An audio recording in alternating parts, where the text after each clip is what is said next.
There's a lot to talk with today with our political analyst, Brian Sobel. Thank you so much, Brian, for being here. My pleasure, as always. Okay, so what do you think, Santa Clara County? You think they have a good case? Well, any time that the federal government could take funding away, it becomes a big problem for a county, and it doesn't happen easily. So I'm pretty sure that this is going to be fought out every step of the way.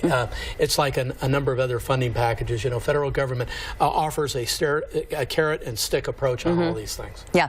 Let's talk about some of the town hall meetings that we're seeing, and they're getting quite raucous, if you will. What do you make of what you're seeing there? Well, I think people know that there's a town hall meeting, and what we know from years and years of following these things is, and on both sides of the aisle, that if you're against something, you show up. Yes. And so you're not seeing a whole lot of supporters of that member of Congress showing up to say, hey, we may not like the president, but this person's doing okay. They're coming out, and these town halls are all being dominated by people who want to talk about Donald Trump. Yeah, and you know, I can remember when I was covering the town hall meetings leading up to the Affordable Care Act, and those were really raucous at the time, both for and against. But it just seems like these meetings are being dominated by those who are displeased with what the administration is doing. Well, that's what's happening, and a lot of them are benefiting from good organization to get people out to the meetings. Labor's out there, a lot of other people, to express their legitimate concerns about what the administration is doing.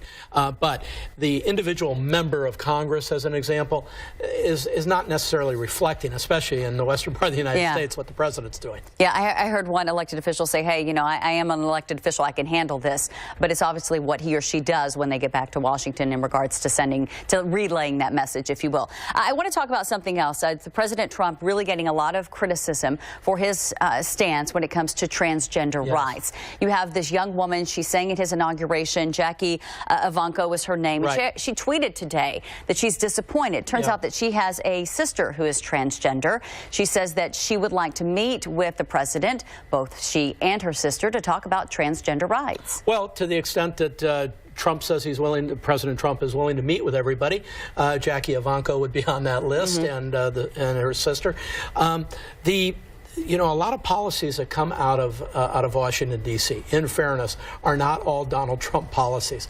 You're seeing a sweeping change to a more conservative platform across the board, and this is just one more of those. So meeting with the president may be great. I think what they'd hear from the president is, I support everybody, and that wouldn't necessarily change the policy. Yeah, but the fact that he's sort of pushing it back to the states. I heard Rick Santorum say, listen, you know, people in different states have different values and different morals, so in his mind it makes sense for this to go back and be adopted by each state by state. Do you think that in fact is what's going to happen? Yes, and Heather, you put your finger on the exact point here. Donald Trump, President Trump, is a supporter of states' rights, and so he's saying, hey, I don't think we want to make this policy in Washington, D.C., and it's not just this. It's a number of things. We want the states, around education as an example, we want the states to figure out what is best for their state. You know, that's the classic argument about whether you want to rely on Washington to deliver everything, or you want your own state to do it. Sure, sort of that big government, small government argument. Absolutely. All right, Brian Sobel, thanks so much. Always a pleasure. Very welcome.